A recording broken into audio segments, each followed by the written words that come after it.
Hello everybody and welcome to our Q&A with digital degree apprentice Ella Bell from Babcock International. Ella is going to be answering some of your questions today all about her job in future tech. So Ella, would you like to introduce yourself? Of course. So yeah, my name is Ella. I am a digital degree apprentice, which basically means I get to work with lots of computers and lots of people's data, and I get to work with loads of different people within Babcock. So we work with submarines, we work with ships, we work with guns, we work with the police, we work all over the place. So I'm lucky enough to kind of get to dip in and out of all of these different areas and learn so much from them. That sounds really interesting. That sounds like a lot of fun. So you must have a very busy week when you're at work. Yes, it does get quite busy, and I do get very tired when it comes to bedtime. Yeah, imagine. So our first question was from Leah in North Devon, and Leah has actually asked, what is a digital degree apprentice? So you've kind of covered that already, but there's just one word in there that says apprentice. So what does that mean? Does that mean that you're doing a degree, or what is it that you're doing?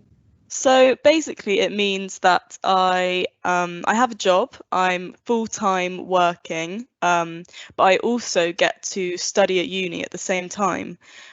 So for me, it's 1 day a week. I go to uni and I learn about computers and programming and data and business, loads of different things. And then the other 4 days of the week, I am at work with my team, being all professional and fancy. But it's really great because I get to, the stuff I learn at uni helps me at work, and the stuff I learn at work helps me at uni. So they really complement each other.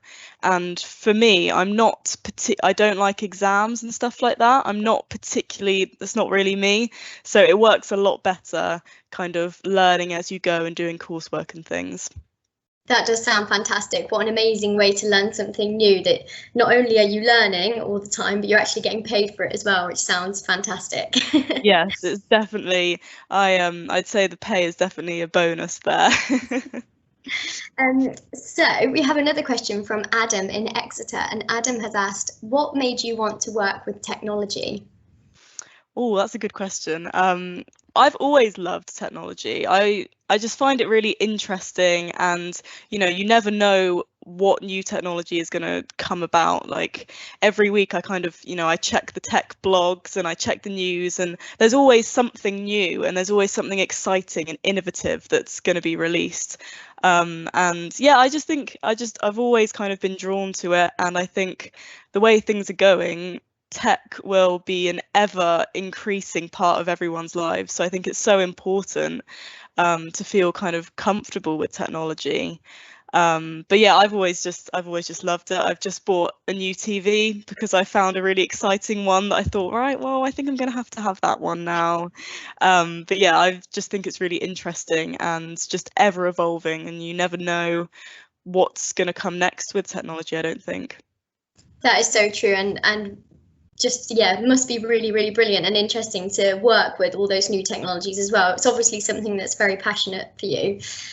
Do you find that you're sort of at work, lots of new things are coming out and you're like the first person to hear about it? And Well, yeah, sometimes I think I hear about things at work and I think, oh, I've never heard of something like that before. Like a lot of the time, the stuff that we develop is quite secretive. So, it's brand new, so I can't really tell anyone about it. So I feel a bit like a secret agent sometimes. I'm like, ooh, like what's going on over there with that new technology? But yeah, I do find it really exciting when I kind of speak to different people within the business who maybe do different jobs to me. And they're telling me about what they've been working on. It's like, oh, that sounds really interesting. Like, I'd love to kind of learn more about that. that does sound brilliant, and just must be so exciting and amazing to feel like a bit of a secret agent as well. So we have a question from Abby in Devon, and Abby has asked, did you do digital subjects at school? Well, I did for a bit. I did IT when I was in year 7, 8 and 9. And then I really liked it. I thought it was really interesting. So then I took computing as one of my option subjects when I got to year 9. So I did that for year 10 and 11. So I did a GCSE in computing. Didn't do as well as I thought I was going to do. Didn't get the grade that I wanted because I'm a bit of a perfectionist and I kind of have quite high standards for myself, and it didn't kind of turn out the way that I thought it was. So that almost kind of put me off a digital career for a while, and I thought, that was rubbish. I was rubbish at it. I don't want to do that anymore. And then kind of when I was researching different apprenticeships and when I was thinking about, what do I want to do with my future? Where do I want to go after college? I started to think, and I thought, I'm interested in it and I'm really passionate about it. And I think if I put in the work, it doesn't matter that I didn't get the grade I wanted when I was in year 11. And I really hated programming. That was a specific area where I thought, right, I can't do it. It doesn't get along with my brain. I don't want to do it anymore ever again. But now in my uni course, I have to do programming. So it was a bit of a scary thought when I saw that on the agenda. But I've just done a assessment and I got a really good grade. So it just goes to show that it doesn't matter if you don't do particularly well at digital subjects in school or don't feel like you like them that much, because I think, as I said before, the digital world changes so much and so frequently that, what you didn't like 2 years ago doesn't mean that you wouldn't like it now or wouldn't be good at it now. So yeah, keep your options open, I would say. That's amazing, and just what a brilliant story that you were passionate about it all through school and didn't get that grade, which I totally understand can be really disheartening, can't it? And you sort of close off that avenue, but actually, yeah, it's really, really good to keep on at something that you're passionate about and keep going and never give up. That's a really, really good message. Definitely, Brilliant. yeah. So we have another question from Tom in Devon, and Tom has asked, what was your job before you started working at Babcock? Well, I didn't really have a job before I started working here. So I was at college, I was doing my A-levels. So I got the grades for those last August. And then I joined Babcock in September. So it's been a real kind of whirlwind of, going from a school college environment with all my friends who are all the same age as me, and going out and having fun at the weekends and stuff, and not really having many responsibilities. And then suddenly it was like I was thrown into this world of adults and work, and it was just such a big change for me, because the only kind of work that I'd done before was retail, stacking shelves, serving people at the till. So it was just a completely different world.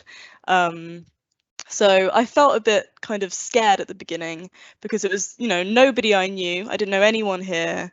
I was kind of put into this team with adults that, when I first joined, I didn't feel like an adult. I still felt like a kid that was in school. So I felt like, oh my gosh, this is really scary. But it didn't last for long. I didn't feel scared for long. Everyone made me feel so welcome.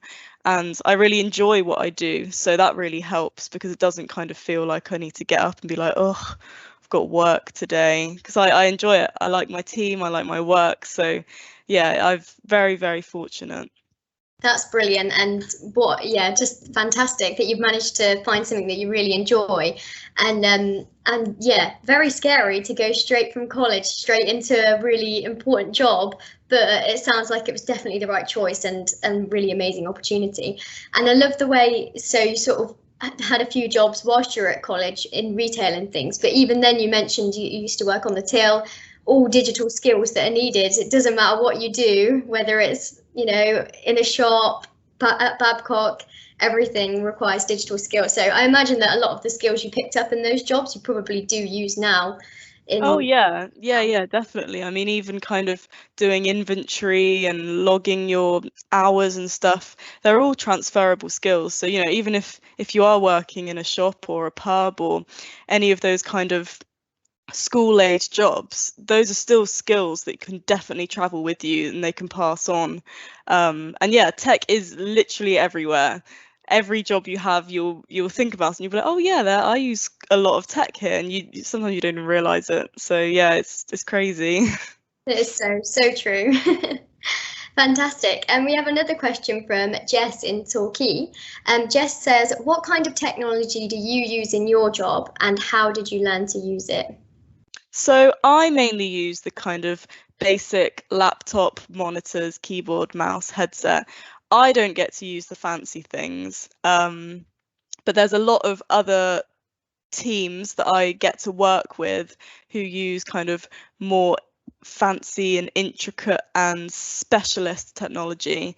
I find it quite daunting. I'm not very good when it comes to things I don't understand. I want to understand everything. So when they're kind of showing me a piece of tech that looks all intricate and crazy and loads of different things, I'm a bit like, oh, that's really cool, but I don't know what you mean. I don't know what's going on. But yeah, I use a laptop most of the time. I've had to train myself and do lots of training courses on Excel and Word and make sure I'm good with those. I've had to learn lots of new different programs and stuff on the computer that I'd never even heard of before.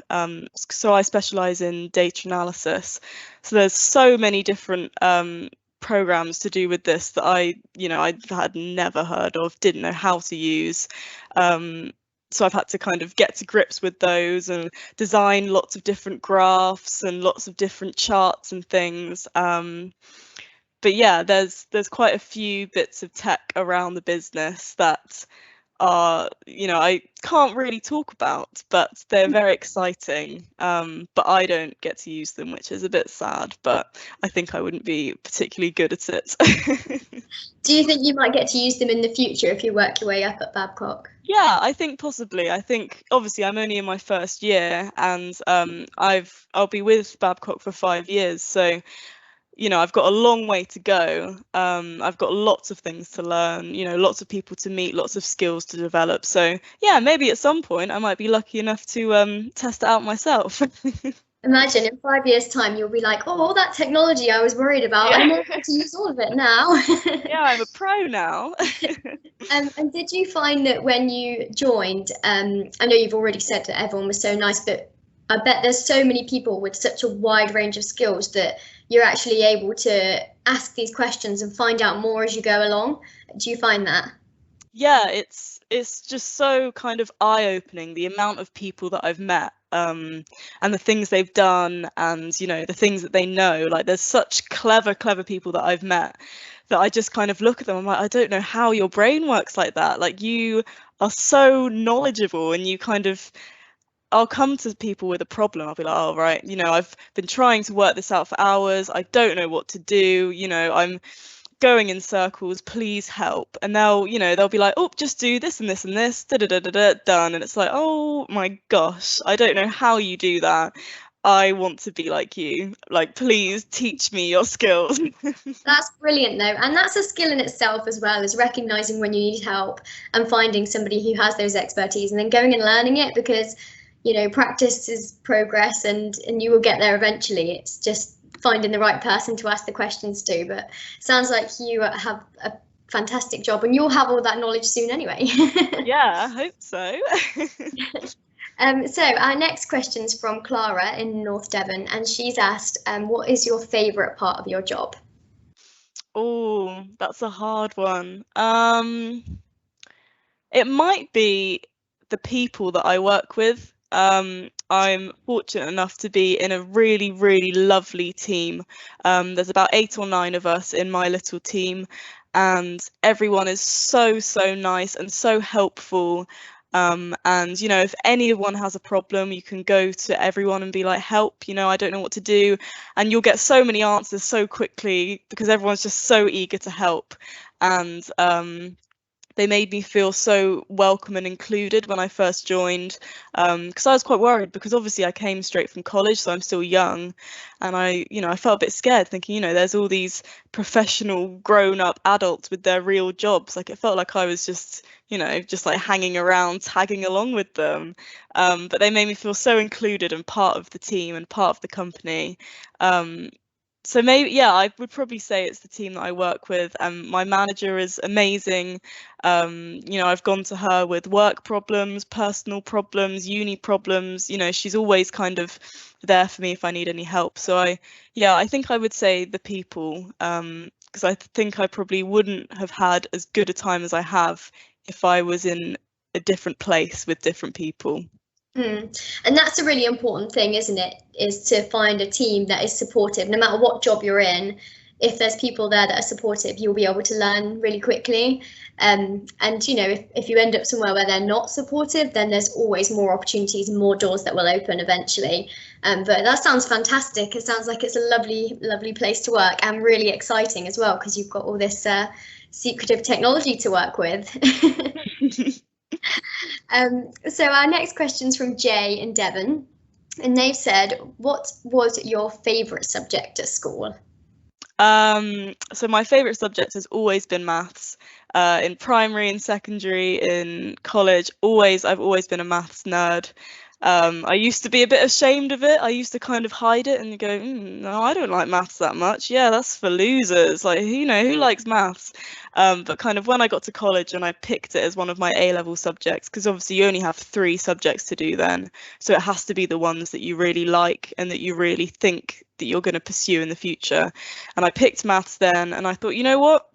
I'm going to come out with it. I do love maths, and I don't care who knows it. I am a maths nerd. I think it's just, for me, it's the answers can be right or wrong, and I think for me, I've got quite a logical brain. I've never particularly liked English, where you have to kind of analyze why a writer has done something. It can mean 500 different things. That's not for me. It stresses me out. So I think maths it's very black and white, which works for my brain. But I was going to do maths at uni. I was going to do a normal kind of 3-year, you go away to uni course. And then I had some time to think, and I thought, is that really what I want to do? Or am I just doing that because I feel like I have to? Like, am I just going to uni because that's what everyone does? And, that's what happens. And I thought, I don't really want to. I don't think that would really work for me. And I started to explore all the different things that are out there, because I think it's hard sometimes when you're kind of thrown a decision, like a massive decision, like what to do with your future. It's very overwhelming. I didn't want to talk about it. Every time my parents were like, right, so what we're going to do? I'd be like, oh no, I don't want to talk about it. Let's pretend it's not happening. But I kind of took ownership of that, and I looked myself for different things that I could do. And I found apprenticeships, and I was reading loads of different ones. And I kind of thought, you know what? That suits me more, and I think that would work better for me, and I think I would be happier. And here we are. I am enjoying it, so I must have done something right. Definitely, that sounds brilliant, and really interesting what you say about it being really overwhelming to sort of have to think about your future. Even from when you are in year 7 and 8, people are already saying to you, well, what do you think you want to do? What do you think you want to do? But as long as you follow something that you're passionate with, like you did, you've loved maths since you were young, and you followed that path, and it opened up a door to something else. So yeah, really interesting. And also interesting that you love maths, and that's your favorite subject, and it's led you to a job in digital. I'm the complete opposite. I love English. I'm proper English nerd, and I also work with computers and do a lot of digital things as well. So no matter what you like, you might end up in digital. Exactly.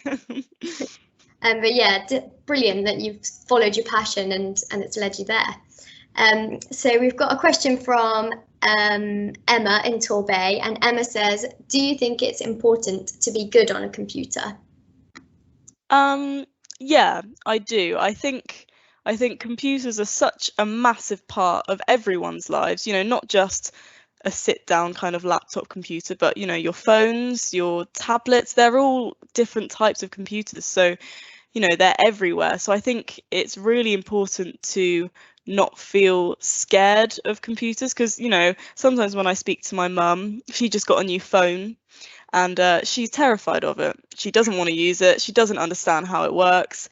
She, you know, she'll ring me up every second and be like, right, Ella, I don't know how to do this thing. Help me. It's like, oh, okay, mum, you know, you just press this button. That's all. And then it's done. So I think it's really important to not be afraid of computers and technology. And, you know, if you don't understand how something works, ask someone. There's so much out there online, training courses. You know, there's things that I don't know how to do on a computer, but there's so much you can learn when you kind of search for it. So I think it's really important, because it will just, you know, the amount of computers that we use every day is just going to increase as time goes on. You know, everything will become digital, everything will be online. So yeah, I think it is important, but also it's okay if you don't feel confident on a computer, because you can. You know, if you ask for that help, or, you know, look for the answers, you can be. So it's not like if you don't feel confident now, you're not going to in the future. So I don't think it's anything to worry about. Yeah, exactly true. I definitely agree that, you know, even if you might not feel 100% confident now, you're probably actually better than you think, because like you say, computers are just in our lives everywhere. Everyone uses one pretty much every day, and, you know, you're learning all those skills that will eventually transfer into future tech, because everything's Exactly, yeah. So yeah, definitely important to be good on a computer. So I think, so we've got two more questions. This one's from Lily in North Somerset, and Lily has asked, what advice would you give to someone who'd like to get a job in future tech? Oh, that's a good question. Okay, so I would say, don't be scared. I'd say that's quite a general one, because I'd say don't be scared to put yourself out there, because it can be really daunting, you know, any changes that happen in your life. I'm someone who used to be quite afraid of change, and I'd kind of hide away from it and deny it and say, you know, that's not happening. I want things to stay the same. But I would say don't be scared to kind of put yourself out there. Don't be scared to get things wrong, because that's, you know, that's the only way you can learn, is if you get things wrong. And, you know, maybe you start doing something and you think, you know what, this isn't for me, I don't enjoy it, and you change your mind, and that's okay. So I'd say don't be scared. I would say be it sounds really cheesy, but I would say believe in yourself, because I think if you do that, then there's just so many doors that can open. Because when I was applying for this apprenticeship, I thought, you know, I'm never going to get this. They're so competitive. There's, you know, hundreds of people going for this one place. There's no way that they're going to pick me. Like, why on earth would they do that? And then I kind of, before I had my interview, I looked in the mirror at myself and I said, Ella, you can do this. You know, you've got the qualifications, you've got this far. Just, you know, that final push to believe in yourself. And, you know, that really helped me through. I think you just have to be in the right mindset, and I think, you know, be open to new things, be open to change, and don't feel like you have to box yourself into one place. You know, maybe you've, you know, really like sport and you've done PE, and then suddenly you get to an age and you think, you know what, I don't really want to do it anymore. That's okay. There's people that I work with who have come from loads of different backgrounds. They've come from doing a history degree. They've come from doing, you know, marketing, accounting, so many different places, you know, music, all sorts. And they've all ended up here doing tech-related jobs. So don't feel like, you know, if you go down one route, you're stuck there forever. Because as I said before, you know, tech is everywhere. And you know, I think without even knowing it, you can accidentally get yourself into a tech-related job because it's just everywhere. Definitely true. Absolutely. It's definitely, I mean, that's what's happened with me. I started this job and I love working with all the new sort of computer systems and everything that I've had to learn how to use. But yeah, definitely believing in yourself, really, really important, and never being afraid of that change, and taking every opportunity that you can get, really. We had somebody on one of our webinars before who mentioned that he wanted to be a game developer and went down that route, and then sort of changed his mind and ended up working in cybersecurity. So even if you're really passionate about one thing and then you decide you're passionate about another, you can do both. You can do one, you can change your mind. But yeah, that sounds brilliant. And our last question is from Danny in Plymouth, and Danny has asked, if you could choose any dream job, what would you choose? Oh, I mean, I do love the job I'm in now, but if it could be anything, I might probably say maybe an actress, maybe a famous movie star, because I've always liked drama. I did that at GCSE as well, and I did really well at it, and I got a really good grade. And I thought, is it worth kind of pursuing? And I thought, it's very hard to be a job, in the media and the arts. And I thought, no, I'll put it away for now. That's a dream for another day. So I think maybe in another life, famous movie star, or maybe even like a record producer, music producer. So, I'm listening to music all the time. I always have to have music on. I feel like I can't concentrate without it. So yeah, I think I'd probably go for a fancy job in the arts, in the media, maybe be famous. That sounds amazing, and definitely a job that I would love as well. Yeah. It's just that thing again of following your passion. If it's something that you're passionate about, then go for it, because you never know what might happen, just like with your amazing apprentice at Babcock. So thank you so much, Ella, for answering all these questions. It's been so brilliant to learn more about what it's like to work in future tech. We hope everybody's enjoyed hearing about Ella's job today, and check back on the Digital Engagement Pilot landing page for more of our Q&As. Thank you very much.